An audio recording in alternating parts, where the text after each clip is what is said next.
Yeah. Okay.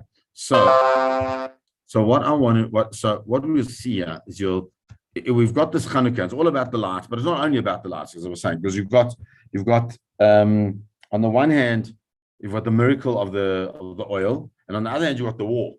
And in the Alanissim, we speak about the war, and it does not mention even remotely anything about the candles. So they really are very distinct. And how it manifests in the distinct is that what each one represents. So the war and all those miracles and all the stuff that happened, that's like one aspect of Chanukah. But I want to focus just right now on what is like a certain level of Kabbalistic understanding of the lights of Chanukah. Okay. So in order to understand it, we have to take a step back and go into the original time that we experienced the lights or light. Okay, so where was that? That's obviously the first day of creation. Right? And if you look at that, if you remember that when the Torah says that Hashem created light, Rashi says that light is not the light that we have. That was a light that's nignaz the tzaddikim. It's put away for the tzaddikim. So the Rishaim, so the evil ones can't have any benefit of it. Okay, you're aware of that. Right. Yes. So the question really is, when was it put away? When did Hashem create? Are you going to say to me that he created the light, and then the minute after creating the light, that he hid it? That's a reasonable question, I think. Because why would he? Why would he create it and then hide it? He's got a little bit of foresight. It's like just create a hidden light. You understand? Yes, so the Midrash brings two opinions. So the Amar Rabbi Yehuda bar Rabbi Simon, or Shebar HaKadosh Baruch Hu, the light that Hashem created, B'Yom Rishon, Adam Tzofeh Mabit Bo Misof Ha'olam Ad Sofer. He says that everybody agrees that with this light, this grandiose, unbelievable light that you could see from one side of the earth to the other, whatever that means, right? You had absolute clarity on everything. But then Hashem looks at the behavior of the Anshe Dor Hamabel, of the people of the flood and the people of the dispersion of the Tower of Babel, that their deeds were completely messed up. Amad, he stood up. Then he put it away. And how many generations is that? It's 10 generations from Adam to Noah. So we're talking about 10 generations, 11, 12, 13 maybe, before the Dor HaFlaga, and HaKadosh Baruch Hu leaves us for that amount of time. So that's this light that everybody could have used to really maximize themselves, but instead of doing that, what they do is that they messed up. And because they messed up with it, so therefore, HaKadosh Baruch Hu put away. Can you just give me one section? Natalie's on the phone. I just want to take the calls. Sorry. Nat? Hello. Yeah. Are you busy? I am. Sorry, I'm just in the chavrusa. And you forgot to tell us that Anel's not at school today. I'm not sure Ori went, I think she's gone to the L. Can I just send you a number? Will you find Rachel? I think she went to the L. Hold on. I think, sorry, Shaun. No problem.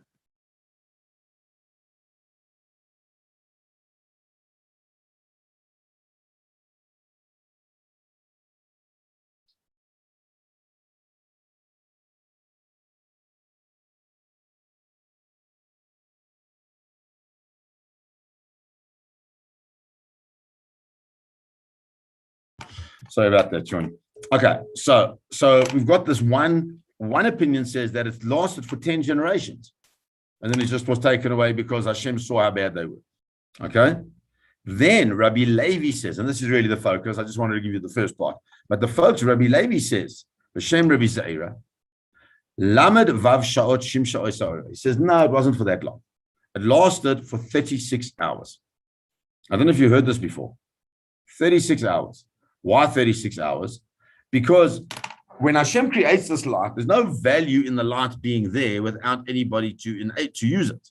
Remember, it's this light that the human being can use to see from one place in the world to the other, from the beginning areas, absolute clarity. So the animals don't have it. The animals don't need it. It really starts being activated in inverted commas when Adam HaRishon is created, which is on Friday morning. Okay? It doesn't, surely, the light is needed, not only for humans. No, because that light is the light of the sun and the moon. So it's not this light that was. Yes. Okay. So though that's a natural light, a normal light, and then there's this extra special light which enables the human being to see in a different way. Okay.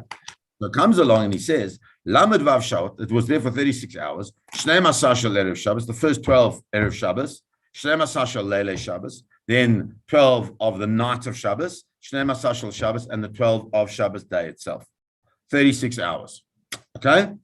So, which means that Adam HaRishon had this light that was not like the light of the sun. It was a completely different light. It's a light that just kept going. And so therefore, for Adam HaRishon and Chava, Shabbos was a day filled with light. Filled. There was no darkness whatsoever.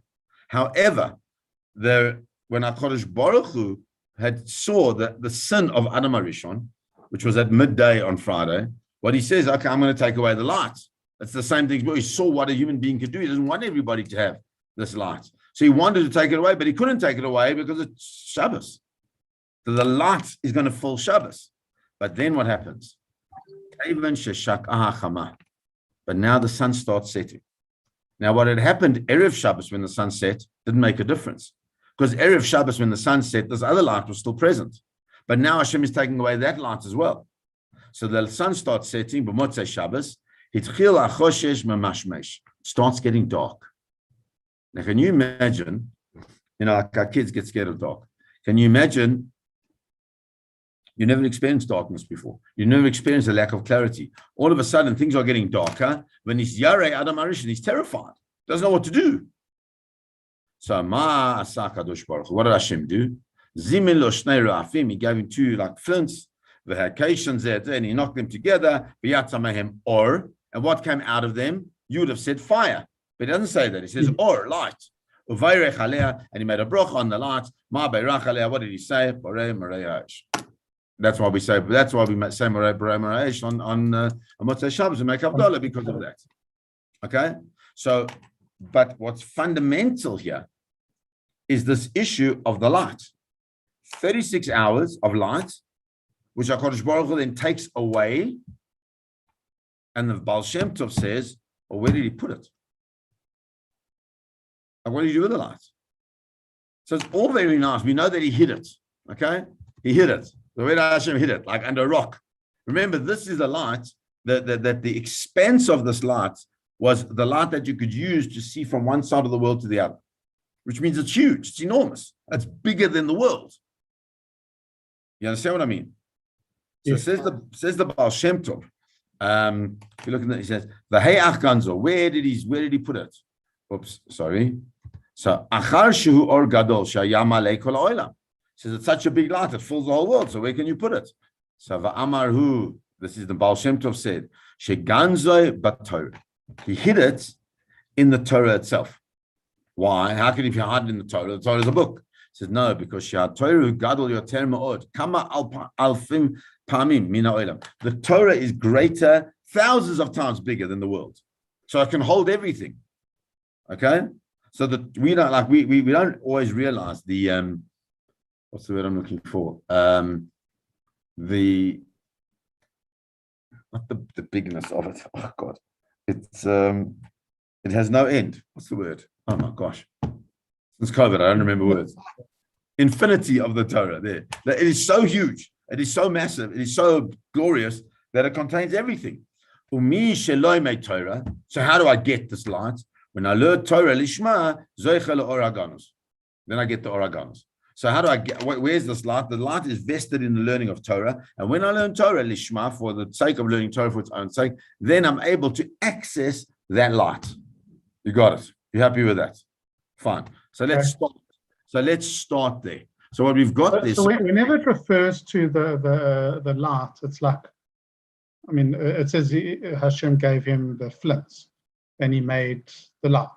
I mean, it's not the same light. It's just It's not, no, it's not that light. When just we say- referring to. It's just references to light all the time. Yes, yes, yes. That's so like the light that it's talking about is a practical light. It's not this, Yeah. no longer this this light that was. Okay. So And now, the light within the Torah is just like a thought of. yes. So what is So just that's an idea. It's exactly it. What is Yeah, that light okay. of the Torah? How do we work it out? Okay.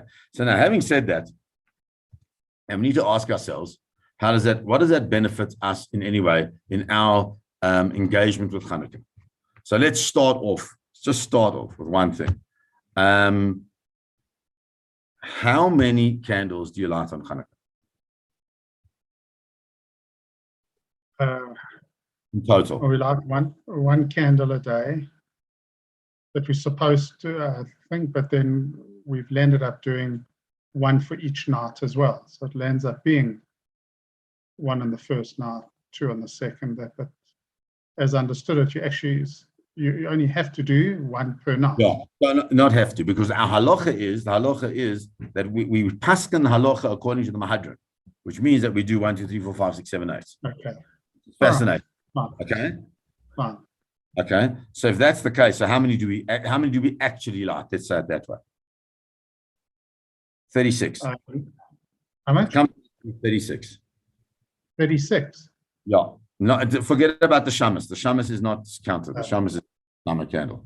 Okay. So we got 36. Okay. Now we just looked about the number 36. If you remember, the number 36. 36 was the hours. The hours. Now look at this. I want to show you something. So the Bnei Yissaschar is a Hasidic master. Tzvi Elimelech Spiro, and he was amazing. He was like one of the, I don't know if you heard of the Choz of Lublin. The Choz of Lublin was like the master of the Polish Hasidim, and he one of his Talmidim is the Bnei Yissaschar, who used to call him my kleine Chanukah licht, my small Chanukah light, because he had such an affinity towards Chanukah.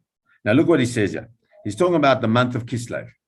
Okay, so he says here, if you look at Asher b'chodesh hazeh haya mibechinas or haganus, that this month, the month of Kislev, is the month of the or haganus, of this hidden light that we've spoken about.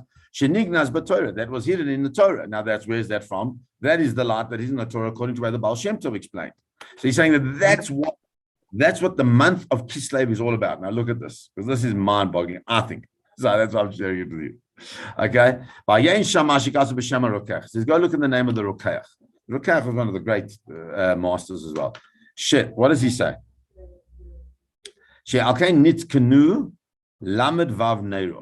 We light the 36 candles on Chanukah, Keneged, corresponding to Lamed Vav, to the 36 times that Or, Ner, and Ma'orot Shenizkuru b'Torah. Or, Ner, and Ma'orot are mentioned in the Torah collectively 36 times.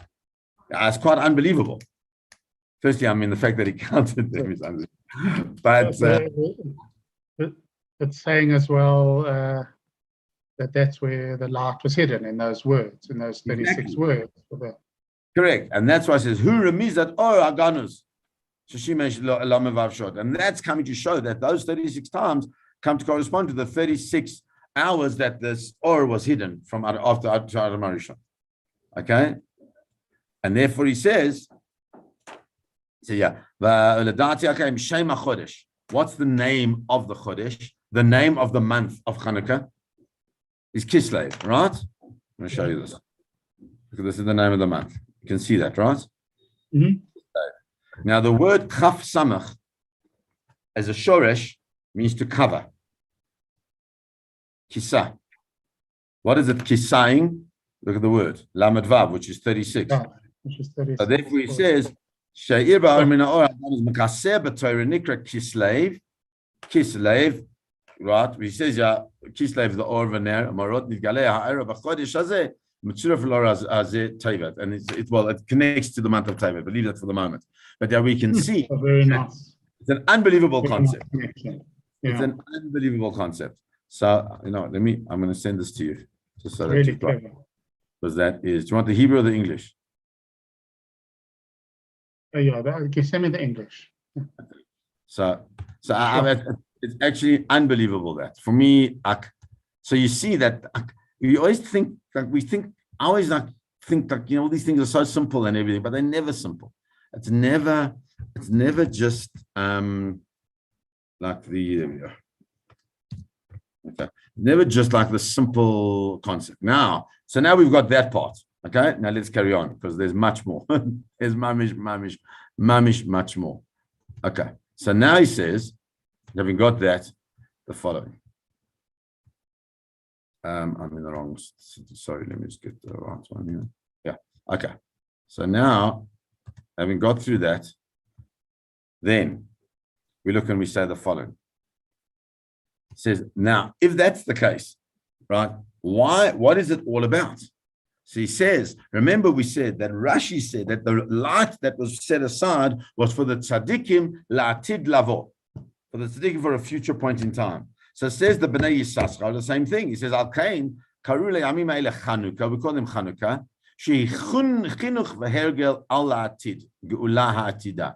He says the whole point of Chanukah is preparing us for the future redemption, because at that point, because then it will be revealed to us.